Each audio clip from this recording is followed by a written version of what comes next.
নমস্কার। 2025 সাল এলো। এই 2025 সাল আপনাদের যাতে খুব সুন্দরভাবে কাটে, সব দিক থেকে আপনারা সাফল্য অর্জন করেন, তার জন্য কিছু পরামর্শ আপনাদের আমি আজ দেব, যা আপনাকে সব দিক থেকে সমৃদ্ধশালী করবে।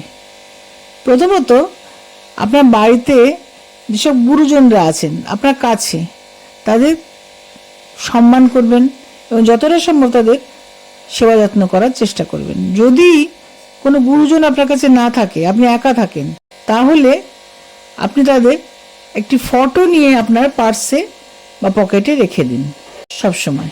দ্বিতীয়ত বলবো, প্রতিদিন আপনি যে জলে স্নান করেন, সকাল দুপুর রাত্রি যখনই করুন না কেন, সে জলের মধ্যে আপনি একটু হলুদ আর একটু সন্দক নুন মিশিয়ে স্নান করুন।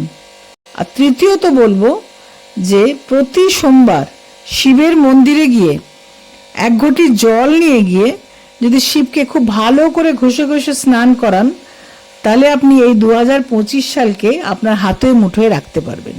রাধে রাধে।